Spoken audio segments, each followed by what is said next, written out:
Should you really pay all that money to stay in a Disney World hotel? That is the question. And the answer, well, all answers will be revealed during today's video here on DFB Guide.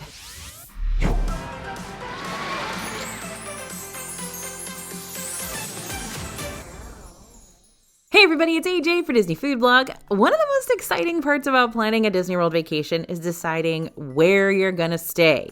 And yet, sometimes a Disney World hotel isn't the best fit for your travel group at all.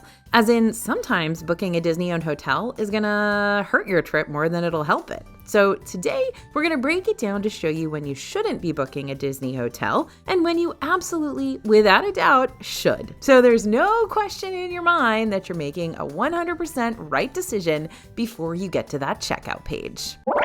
And the first point is probably the simplest, right? Maybe you're just looking for the cheapest place to stay. Disney World has a range of hotel options for you, from value to moderate to deluxe level resorts. That's what they call those different, budget areas. Value is the least expensive, moderate, mid-tier, and deluxe is the most expensive. But even a Disney value hotel stay can get up there in price, especially during busier times of the year. It's still hundreds and hundreds of dollars. On average, Disney's cheaper value stays inside those basic standard rooms over at the All-Star hotels tend to range between $170 and $260 per night with no discounts attached. Now, you're still getting more for that price tag beyond just the room, like colorful, immersive theming that your kids will love, along with several Disney park perks that we're going to talk about more later on. But Disney's Good Neighbor hotels could still give you a lot of those basic Disney park perks at a potentially cheaper price point, just minus all the bells, whistles, and larger-than-life Jack-in-the-Boxes. Yep, that's right, All-Star Movies. I see your creepy Jack-in-the-Box looking down at me. Seriously, what is with this guy? But let's back up a minute. What makes an off-property hotel qualify to be one of Disney's Good Neighbor options? Well, Good Neighbor hotels are not owned by Disney, but do partner with them. So automatically, when you book a Good Neighbor option, you can expect accommodations that are AAA approved, offer a choice of standard rooms, suites, and villas, feature a guest services desk to help you plan your Disney vacation and purchase park tickets, and provide transportation to Disney theme parks, though a transportation fee might apply and bus schedules do vary. Often, Good Neighbor hotels can be cheaper hotels for you to choose, but prices for these stays do vary depending on what Good Neighbor hotel you decide to land on, plus what kind of room you want to secure. It also depends on whether or not you can cover some of or all of your room cost with reward points that you've earned from past stays with whatever hotel chain loyalty program you belong to. This is one of our favorite ways to book a stay at the ever so classy Swan and Dolphin or Swan Reserve hotels that are owned by Marriott but still live on Disney property, just steps away from the parks. Those Marriott Bonvoy memberships can help you save the big bucks on whatever room style you're wanting to book. Not to mention, you'll still get some of the best Disney-owned hotel perks on property, including extended evening hours that are usually strictly reserved for Disney's most expensive resort hotel guests only. Extended evening hours are available on certain nights across Disney parks, giving you up to 2 extra hours to play inside the Night Owl parks, even though they'll be closed for everyone else. So the main point I'm trying to make right now is that Good Neighbor hotels can potentially give you an even cheaper standard room stay than what Disney's value resorts can offer, and still give you some of the basic theme park perks in the process. Let me give you a few examples. Let's say I'm trying to find a hotel stay for a family of 4, 2 adults, 2 kids, for a Disney vacation next year that starts on May 3rd and lasts until May 9th. If I go book a standard room at any of the All-Star hotels, I'm looking at paying $174 per night. But if I jump over to one of the Good Neighbor hotels for a standard stay, I can get a standard room at, say, Orlando Lake Buena Vista Holiday Inn during the same time for as low as $136 per night. In fact, for around the same price point as the standard Disney All-Star stay, I could even get a Holiday Inn suite here that would accommodate up to 6 guests. And over at the Hyatt Place Orlando, I could use an advanced purchase rate to secure a standard king bedroom for $133 per night right now, or I could pay just a little extra, $167, to get a family room with 2 queen beds, sleeper sofa, and a bunk bed. The kids are gonna love that. So select Good Neighbor hotels will even hook you up with early theme park entry, which is a perk available to all of Disney's hotel guests, giving you the chance to enter any of the parks on any morning 30 minutes before the general public. That being said, not every Good Neighbor hotel offers this perk to you, so you'll want to do your research if securing those early hours is important to you. So I think one of the biggest reasons that people hesitate to not book with Disney is just straight up FOMO, fear of missing out. I mean, these Disney-owned hotels are really cool. They take you to tropical hideaways, through mosaic archways, inside your favorite Disney movies, deep into private savannas, etc. But here's the thing, you don't have to book a Disney hotel stay in order to experience the Disney hotels. As a non-Disney hotel guest, you won't be able to do things like check out the rooms or swim in the pools or go to the gym or park your car at the hotel with no strings attached, but really, you can pay a visit to any one of these places and still do everything else. I'm shocked how many times I still get questions about whether people can eat at the hotel restaurants if they're not staying there.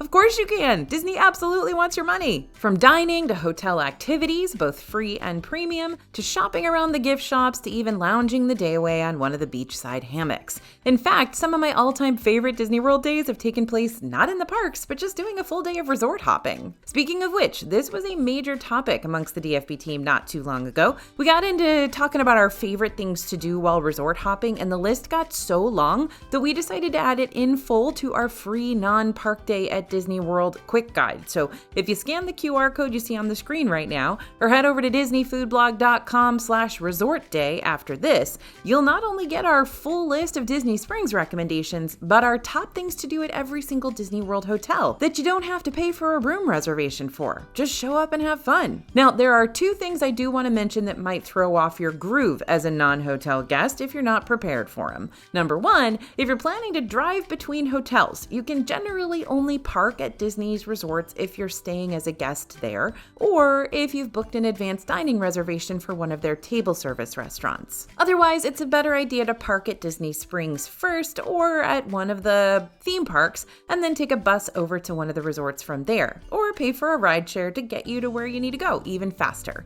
Once you're at one of the hotel areas, you might be able to resort hop a whole lot faster and easier depending on where you start, because you've got the free transportation services like the Skyliner and the monorail, the boats. But again, transportation methods do vary between hotels, so you'll want to study up on all that ahead of time. And number two, unless you're on the monorail line or the Skyliner route, Disney's buses won't normally take you from one hotel to another. So if you're, for instance, at Disney's All-Star Music and you need to get over to Coronado Springs for a dining reservation, you'll either have to drive yourself, book a rideshare, or take a bus to one of the parks or Disney Springs, and then transfer to a Coronado Springs bus from there. Just good to know.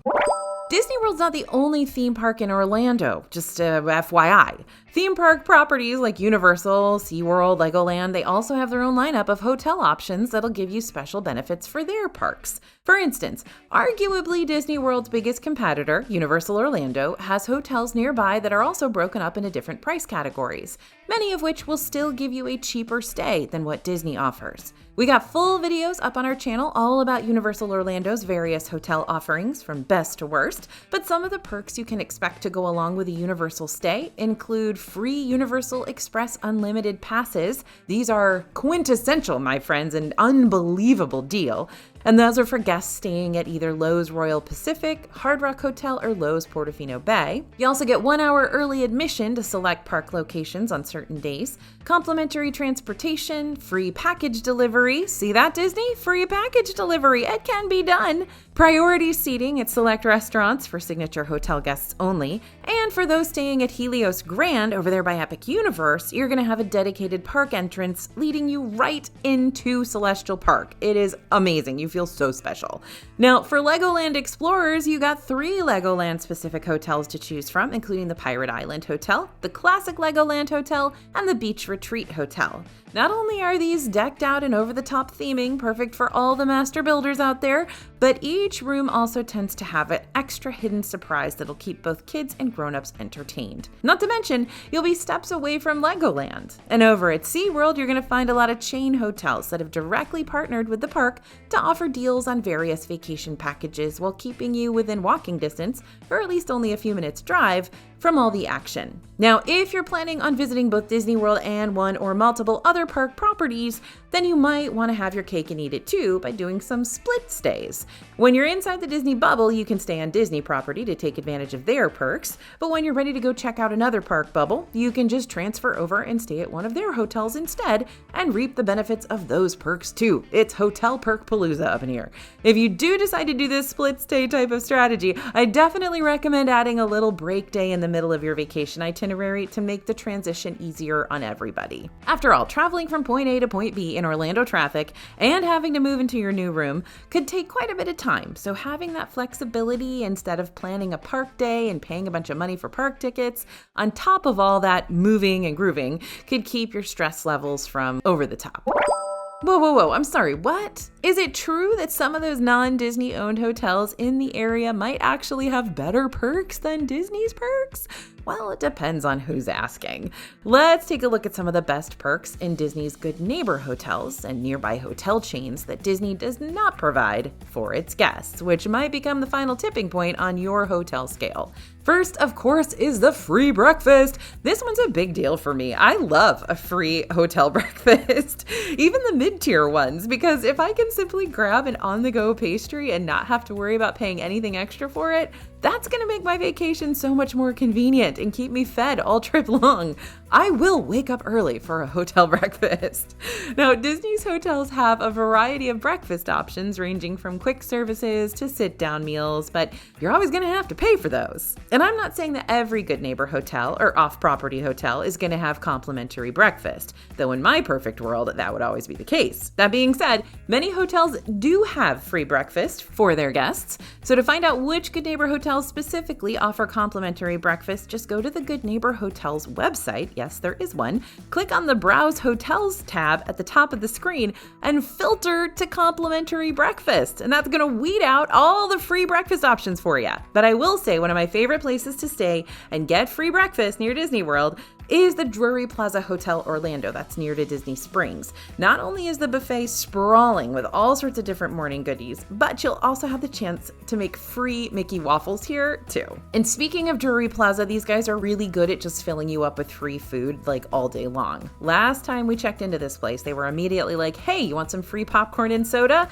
And we were like, yeah, I want free popcorn and soda. You're speaking to a soda goblin. And then they were like, here, have a free adult drink upon us. And I was like, yes, thank you. I would also enjoy this. And then they proceeded to tell me about their 5:30 to 7 p.m. kickback menu, which is basically a free dinner that, depending on the day, could include stuff like soups and pastas, hot dogs, nachos, taco salads, and more. You can check out the sample kickback menus over on the Drury Plaza website if you're looking for more specifics.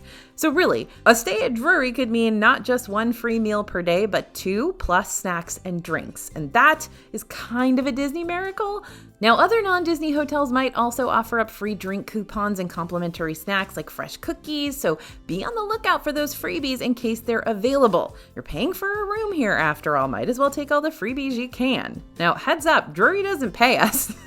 We've just stayed there a few times, and it is really, really cool how much free food they give you. So the Disney hotels might have mighty convenient and free transportation systems to help their guests get around Disney property, but they're not going to take you anywhere else outside of the Disney bubble. So if your next Orlando trip is going to consist of places like Universal Orlando or Legoland or SeaWorld, you might want to look into those chain hotels that are sandwiched in between all the park properties, because those are going to offer bus services to help you get everywhere you need to go, Disney World or elsewhere. And this next one's a little random, but like, come on, how cute are these paddle boats from the Swan and Dolphin? And if you're staying as a guest at the Swan and Dolphin hotels, then you get a free 30-minute paddle boat ride on the back of a gigantic swan for free. Yep, I said what I said. This recreational activity is included with the price of your stay.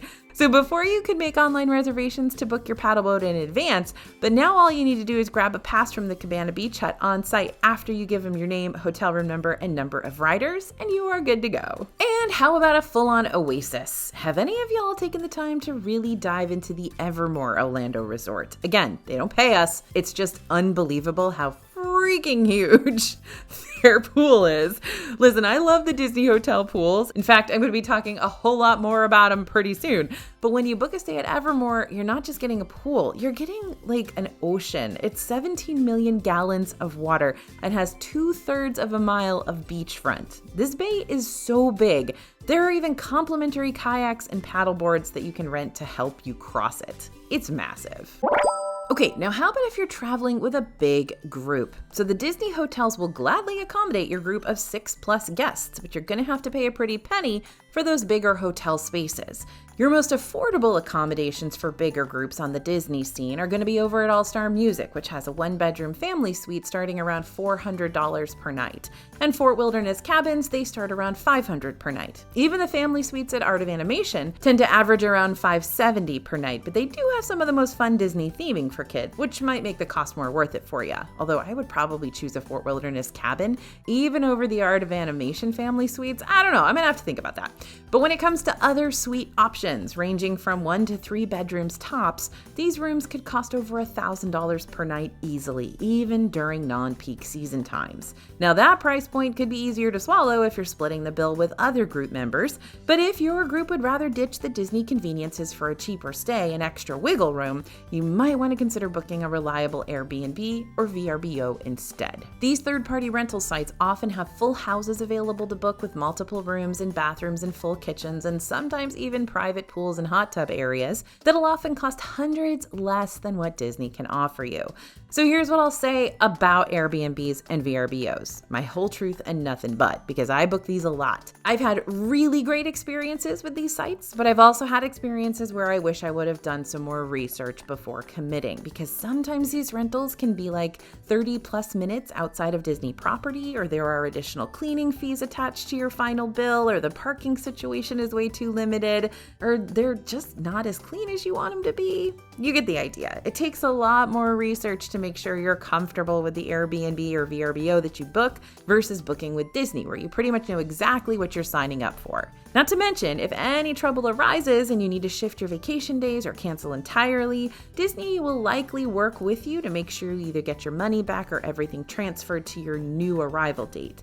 But with these third-party rental sites, cancellation policies can be very much up to the renter's discretion, meaning you're not going to have nearly as much flexibility. Not to mention, you'll have literally no Disney park perks either. I don't know, it's a big pros and cons ordeal, but when it comes to cheaper accommodations with lots more space and indoor-outdoor amenities, that might still be enough to sell you on an Airbnb or VRBO stay. Okay, so this is when you should maybe pay to stay in a Disney World hotel, right? First, maybe you found a super sweet discount. Now, a Disney hotel stay is gonna cost you a ton of money, but maybe you won't have to sacrifice the prettiest penny in your piggy bank to secure a stay at your dream Disney World getaway. Disney World website is constantly putting up new promotions on their special offers, deals, and discounts page to help take the edge off of what could have been a major surge of sticker shock. We tend to find promotions that include hotel discounts ranging from 10 to 40% off, depending on where you're booking a room. You just need to read the fine print first.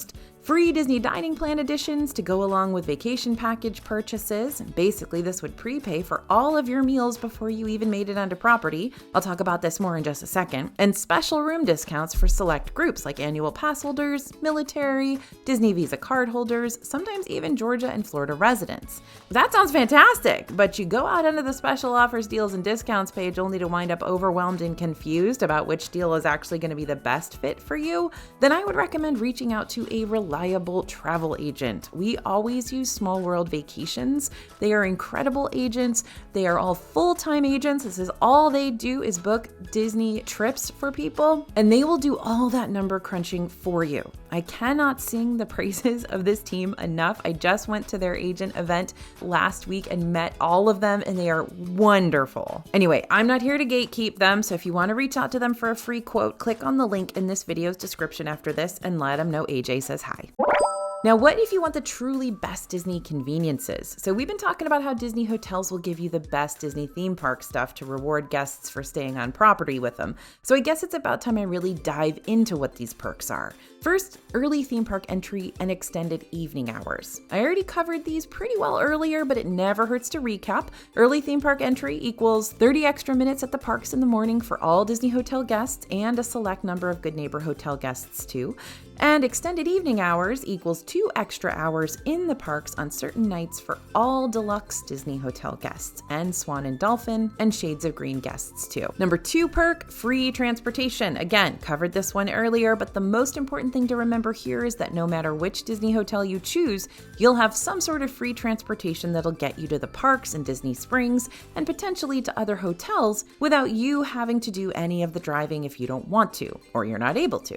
More importantly, the Disney Hotel bus transportation tends to be more convenient than what you'll find offered at Good Neighbor hotels. Not just because the buses come by to pick guests up more frequently, but they'll also take you right up to the front gates of the parks. However, Good Neighbor hotel buses are either going to be at the very end of the bus pickup or drop-off for each park, or in the case of Magic Kingdom, you'll be dropped off at the Ticket and Transportation Center instead, meaning you're still going to have to take a monorail or ferry the rest of the way to the front gate. Number 3, free water park tickets.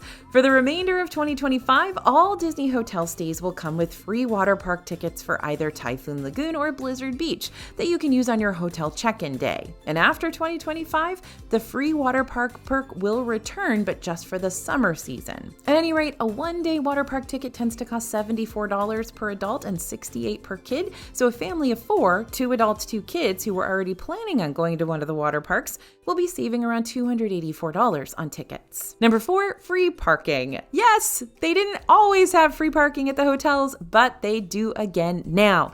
Taking your car to Disney World means you get a lot of freedom about where you want to go and when. And while select chain hotels, or even the hotels over in the Universal Orlando sphere of influence, will charge you a certain amount to keep your car parked in the hotel lot all day long, Disney won't charge you an extra dime. Along with your free hotel parking, you'll also get free parking at the theme parks, which can really end up saving you more money than you realize, because parking at the theme parks as a non-resort guest or as a non-annual pass holder will cost you around $30 per day. Number 5 is early advanced dining reservation bookings.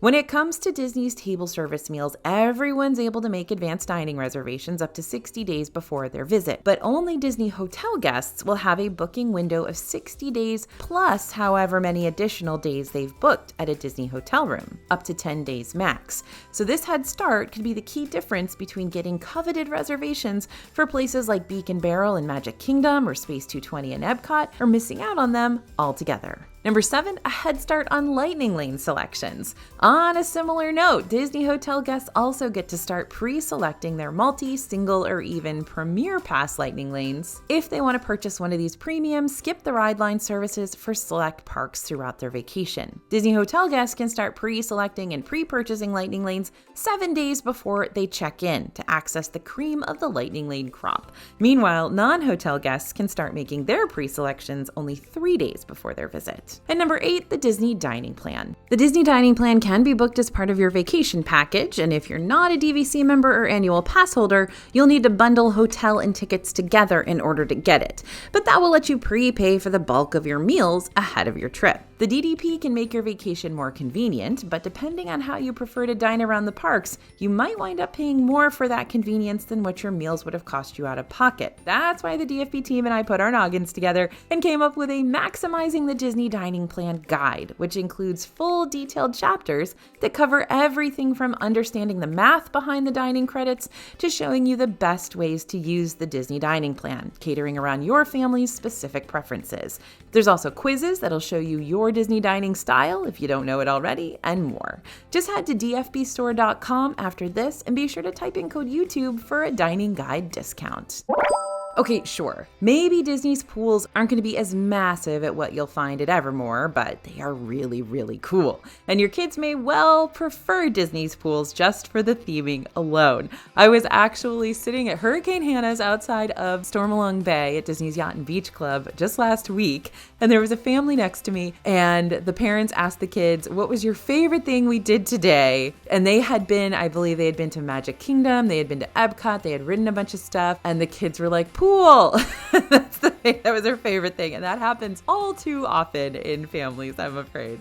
Now, the Disney resorts tend to consist of multiple pools. One will always be a feature pool, and any additional pools will be the quiet ones, typically less themed than the main pool, although that's not always the case. We've got a video ranking our top 10 Disney World pools, but here's a quick rundown of some of our favorites. First is Stormalong Bay, where I just was last week, and it is my favorite. It's a 3-acre, basically mini water park, complete with a lazy river, a sand bottom pool, one of the longest slides at a Disney World hotel. It's a big shipwreck slide. There's a whole sandy area so kids can play in the sand. There's a pool just for the kids, 3 whirlpool spas, a tanning deck, and a highly immersive nautical theme. I absolutely love this pool. Next is the Fuentes del Morro pool at Caribbean Beach Resort, or Caribbean Beach Resort, however you want to say it. If you're the lady on the Skyliner who's talking to you, she says Caribbean Beach Resort. Anyway, this is a colonial kind of Spanish fortress themed pool, and there's a bunch of piratey stuff going on. You've got a lot of cannons, you've got water spraying, you've got a shipwreck play area, 2 slides, and very close proximity to my beloved Banana Cabana pool bar. So it's an awesome pool. Even though I'm not a huge fan of Caribbean Beach Resort in general, this is a fantastic pool, and Banana Cabana is second to none. The lava pool at the Polynesian Village Resort, this is a towering volcano,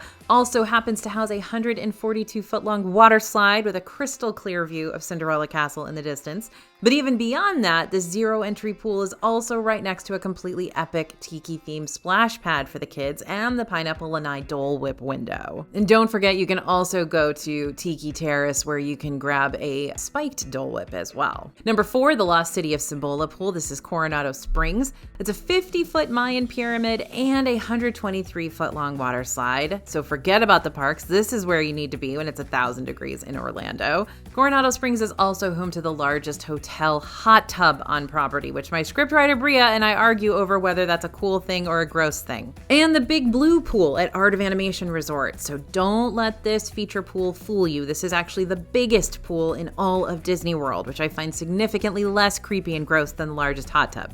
Surrounding this pool are larger-than-life set pieces featuring Nemo and Crush and a bunch of other sea life. You've got the schoolyard spray ground area, which is a huge boon for the little ones, as well as a dry play area with the addition of Squirt's Righteous Reef. It's also worth pointing out that the Art of Animation has the most well-themed quiet pools around property. While most resort quiet pools don't really have much theming, the 2 over at Art of Animation are themed around Cars and The Little Mermaid. And you might want to pay for a Disney hotel because you need Disney immersion constantly.